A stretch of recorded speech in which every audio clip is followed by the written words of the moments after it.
बच्चों को समझने में 80% टाइम लगाना होगा आपको और समझाने के लिए 20% काफ़ी तो है। रात में ऐसे नहीं कैसे सो गया और समझें कैसे बच्चों को? घर आ रहा है वो। उसके लिए बच्चों को सुनना होगा,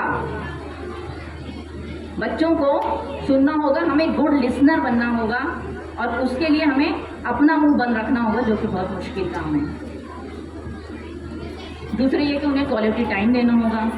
क्वालिटी टाइम देने से रिलेशनशिप मजबूत होगा और ताल्लुकात अच्छे होंगे, खुशगवार होंगे।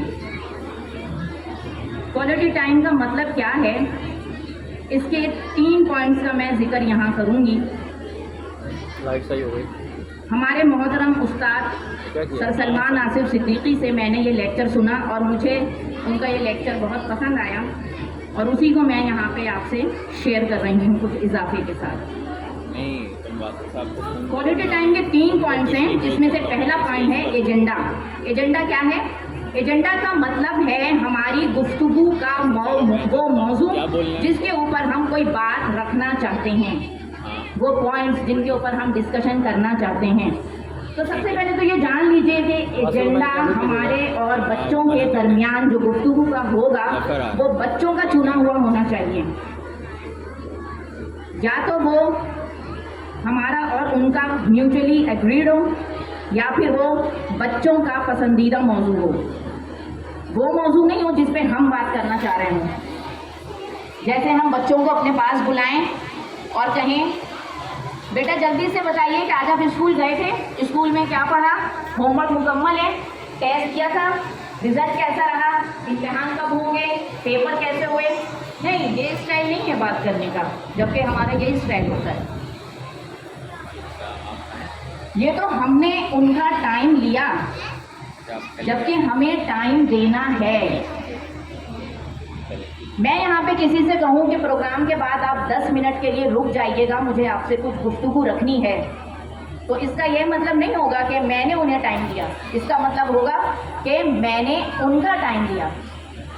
तो टाइम देने का मतलब ये होगा बच्चों को कि एजेंडा बच्चों का होना चाहिए, मौजू उनका होना चाहिए जिसके ऊपर वो बात करना पसंद करें।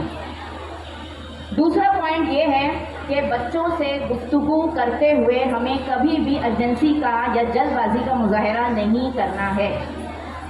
मसलन हम बच्चों से बात करते वक्त ये कहें, बेटा जल्दी करो, मेरे पास टाइम नहीं है, मेरे पास सिर्फ 10 मिनट है, 10 मिनट में तुम्हें जो कहना है कह लो, जो बात करनी है करो, मेरे पास टाइम नहीं है, जल्दी करो जल्दी करो। तो इन जुमलों के साथ जब हम गुफ्तगू का आगाज़ करेंगे तो बच्चा वहीं डीमोटिवेट हो जाएगा। वो यही सोचेगा कि मुझे तो बात करनी है और अम्मी के पास या अब्बू के पास तो टाइम ही नहीं है। मैसेज भी किया था, असल में स्कूल का प्रोग्राम फंक्शन चल रहा है। कोई तरीका गलत है। तो वैसे भी गुफ्तगू के कुछ आदाब हैं जो हमारे दीन ने हमें सिखाए हैं। नंबर 1 ये कि आप सुकून से बात करें। अगर आप खड़े हैं तो बैठ जाएं और बैठ के इत्मीनान के साथ बच्चे की बात सुनें। 5 स्टार चौरंगी पे क्या कहते हैं। नंबर 3 आई कांटेक्ट के साथ बात करें, चाहे वो जो भी हो, वो हमसे बड़ा हो या हमसे छोटा हो। रोजेस और गुफ्तगू करते वक्त हमारी मुकम्मल तवज्जो जो है वो बोलने वाले की तरफ होनी चाहिए। हमारी बॉडी लैंग्वेज से इस बात का इजहार होना चाहिए कि हम मुखातिब की तमाम बात बहुत गौर से सुन रहे हैं और बहुत दिलचस्पी का इजहार कर रहे हैं। और सुन्नत तरीका भी यही है कि जब हमसे कोई गुफ्तगू कर रहा हो तो हम सिर्फ गर्दन मोड़ के उसकी बात सुनने के बजाय पूरा जिस्म जो है वो उसकी तरफ अपने जिस्म का रुख कर लें, आई कांटेक्ट के साथ बात करें। और एक रिक्वेस्ट ये कि बात करते वक्त अपने मोबाइल फ़ोन ऑफ कर दें, क्योंकि अटेंडेंस अच्छी नहीं है।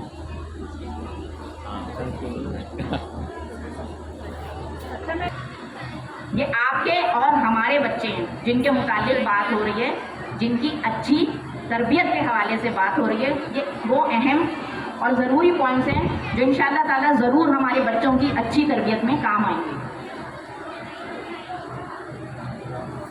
गुफ्तगू करने का इस वक्त जो सबसे बड़ा मैं कहूँगी पॉइंट है ना, जो हर्डल है हमारे और बच्चों के दरमियान, वो है मोबाइल फ़ोन।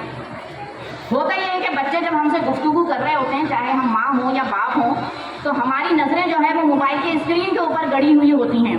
बच्चा बात कर रहा होता है और हम हूँ हाँ करके उसकी बात का जवाब दे रहे होते हैं, लेकिन इतनी भी तकलीफ गवारा नहीं करते कि मोबाइल फ़ोन ऑफ कर दें और बच्चे की तरफ देखें, आई कांटेक्ट करें और बच्चे से पूछें हाँ बेटा तुम क्या कहना चाह रहे हो। तो लिल्लाह आपसे जब भी कोई बात कर रहा हो मोबाइल फ़ोन ऑफ कर दीजिए, ताकि बोलने वाले को इस बात का अंदाज़ा हो कि हाँ सामने वाला मेरी बात बहुत गौर से सुन रहा है। चाहे हमारी गुफ्तगू छोटे से हो रही हो, बड़े से हो रही हो, हम अपने वालिदैन से बात कर रहे हों, हम अपने बच्चों से बात कर रहे हों, या मियाँ बीवी एक दूसरे से बात कर रहे हों। आजकल मियाँ बीवी में जो है ये झगड़ा इस बात का भी बहुत है कि आप तो मेरी बात सुनते ही नहीं। क्यों? इसलिए कि जब बीवी साहिबा बात कर रही होती हैं तो शौहर की जो नज़रें हैं वो मोबाइल में लगी होती हैं, तवज्जो से सुन नहीं रहे होते हैं, या कभी हस्बैंड बात कर रहे होते हैं तो बेगम साहिबा की जो है वो तवज्जो सारी मोबाइल की तरफ होती है। बड़ा बेड़ा गलत किया इस मोबाइल ने, अल्लाह रहम करे। गुफ्तगू की नौयत के लिहाज से फेस एक्सप्रेशंस भी देने चाहिए। बच्चा हमसे किस नौयत की बात कर रहा है, हमें ये अपनी बॉडी लैंग्वेज से जाहिर करना होगा कि हम उसकी बात से असर ले रहे हैं। वो कोई अफसोसनाक बात बता रहा है तो हम अफसोस का इजहार करें, और अगर वो कोई खुशी की बात बता रहा है तो हम खुशी का इजहार करें। ये नहीं कि हम पत्थर के बुत बन के उसकी बात को सुनते रहें जिससे बेजारी का इजहार हो रहा हो। अच्छा, अगर आपके पास वाकई टाइम कम है तो आप बच्चे से बिल्कुल आखिर में जाके ये बात कह सकते हैं कि बेटा आज तो मेरे पास इतना ही टाइम था, तो फिर हम इंशाल्लाह ताला अपनी गुफ्तगू को कल तक के लिए स्टॉप करते हैं और फिर कल इंशाल्लाह ताला या परसों या जितने भी दिन आपको चाहिए हो हम ये गुफ्तगू दोबारा से शुरू करेंगे, कंटिन्यू करेंगे और फिर उस टाइम को हम याद रखें। तीसरा पॉइंट है, आपने बच्चे को जो टाइम दिया है उसको याद रखना।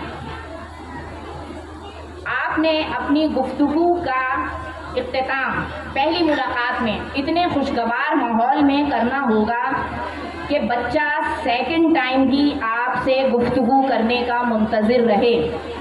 वो ये ना सोचे कि अब्बू को क्या हो गया, पहले तो देर से आते थे अब जल्दी आने लगे, पता नहीं कैसे कैसे मुझसे सवालात करने लगे, इससे तो अच्छा था देर से आते थे, पता नहीं क्यों मुझसे बातें करने लगे हैं, मुझे टाइम देने लगे। बच्चा परेशान ना हो जाए। आपको ये याद रखना होगा कि आपने अपनी गुफ्तगू को दूसरे वक्त तक के लिए मौकूफ किया है और वो वक्त आप याद रखें और बच्चे को दोबारा बुला के उसे टाइम दें। बात को इतने अच्छे माहौल में ख़त्म होना चाहिए कि बच्चा आने वाले वक्त का इंतज़ार करे और खुशी खुशी जो है वो दोबारा आपके पास आकर बैठे और अपनी गुफ्तगू शुरू करें। ये तो थे क्वालिटी टाइम किसे कहते हैं उसके 3 पॉइंट्स थे।